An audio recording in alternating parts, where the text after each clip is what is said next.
की ओर से और मेरे साथीदार नितिन कासलीवाल जी की ओर से मैं आपके चरणों में केवल ज्ञान के अविभागी प्रतिच्छेदों की संख्या प्रमाण बार नमोस्तु नमोस्तु नमोस्तु करता हूँ।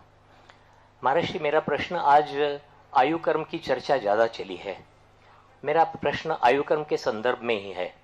आयु कर्म बनता है निषेक की संख्या निश्चित, ये बात और है कि अपमृत्यु होना नहीं होना, किनका होना नहीं होना, वो अलग बात है।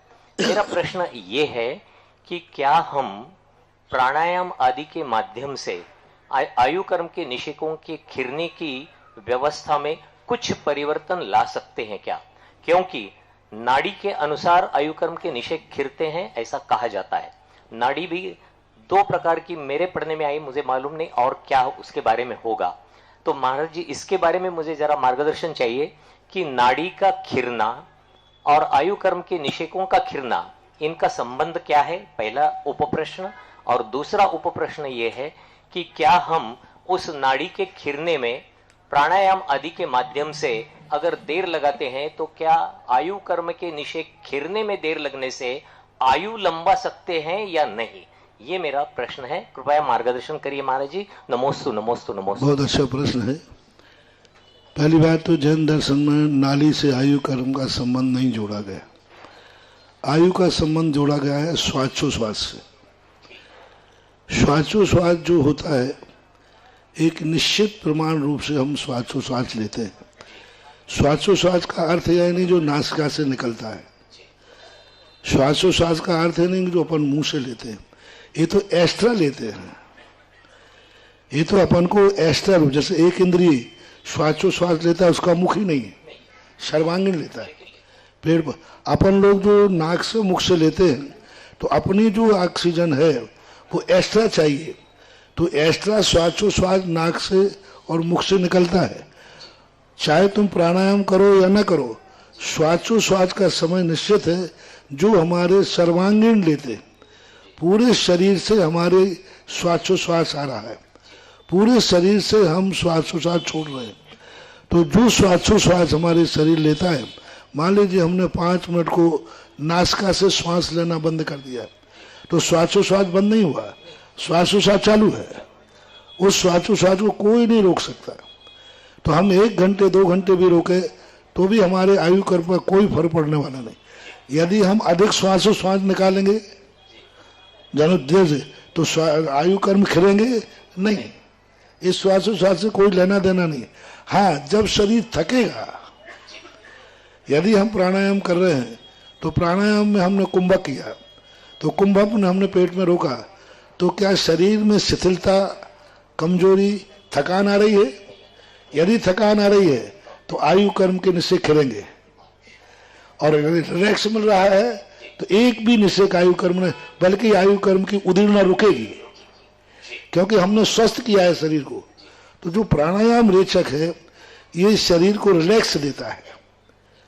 तो बल्कि जो शरीर की जो आयु कर्म की उदीर्णा रुक रही थी, बढ़ रही थी, उसको रोका। हम जब दौड़ते हैं, यदि बिना थके हम दौड़ रहे हैं तो श्वासोश्वास से कोई फर्क नहीं पड़ रहा है। लेकिन हम थक रहे हैं तो हम, जैसे टेंशन से, अब टेंशन में हम बिल्कुल रिलैक्स बैठे। यदि आपकी आयु की बात करें कि भाई अपन से रोक लेते हैं, तो टेंशन में व्यक्ति चल रहा है क्या थक रहा है, श्वास ज्यादा निकल रही है क्या, पर आयु कर्म की उदीर्णा हो रही है। तो अब जब टेंशन में ना तो श्वास बढ़ाई ना श्वास घटाई, फिर भी टेंशन से आयु कर्म की उदीर्णा हुई। इसका है तो टेंशन का संबंध, आयु का संबंध ये नाक से नहीं है। जो शरीर थक रहा है, टेंशन करने से हमें शरीर में थकावट आ रही है, आयु कर्म की उदीर्णा होगी। इसलिए नासिका और मुख से निकली हुई श्वासोच्छ्वास अधिक निकले या कम निकले, इससे आयु कर्म पर कोई फर्क पड़ने वाला नहीं है। बस उससे शरीर में थकान नहीं होना चाहिए। शरीर यदि थक रहा है तो आयु कर्म की बराबर उदीर्णा हो रही है, चाहे आप श्वास लेवें अथवा न लेवें। तो ऐसा माना है। सूक्ष्म और जैसे निद्रा के समय आयु कर्म की उदीर्णा ज्यादा होती है जागने की अपेक्षा, क्योंकि निद्रा के समय व्यक्ति अपनी अवचेतन दशा में पहुंच जाता है, शरीर को रिलैक्स मिलता है, लेकिन उसके बहुत ज्यादा अंदर की जो किडनी है, अंदर की जठराग्नि, उसको मेहनत ज्यादा करना पड़ती है, क्योंकि अभी तो अपन जागते हुए सपोर्ट कर रहे हैं, लेकिन सोते हुए हम लोग सब सो चुके, अब उसकी जो अंदर की एनर्जी है पूरी ताकत उसी को लगाना है। इसलिए ज्यादा निद्रा लेने से भी आयु कर्म की उदीर्णा रुकती है, होती है, और ज्यादा जागने से भी होती है, क्योंकि जागने से मन विक्षिप्त होता है। तो नासिका और मुख से श्वास लेने का संबंध श्वासोश्वास नहीं है, अन्यथा पेड़ों के श्वासोश्वास प्राण कैसे करोगे? जल का एक इंद्रियों के भी श्वासोश्वास तो है, और श्वासोश्वास वो भी लेते हैं, तो उनकी नासिका तो है नहीं। ये तो अपनी एक्स्ट्रा है, क्योंकि अपन ज्यादा खर्च करते हैं, इसलिए मुख से और नाक से ऑक्सीजन अपन एक्स्ट्रा लेते हैं। जैसे जो भोजन अपन करते हैं, इससे शरीर नहीं बन रहा है, एक्स्ट्रा चाहिए। शरीर के लिए तो नौकर मरना है आकर के, वो नौकर्माहार जिससे अपन बोलते, ऐसी व्यवस्था बनाना चाहिए। चलिएगा, बहुत बहुत धन्यवाद डॉक्टर अभय जी और श्रीमान नितिन जी, आपकी वजह से हमारी आज बहुत बढ़िया जानकारी मिली है।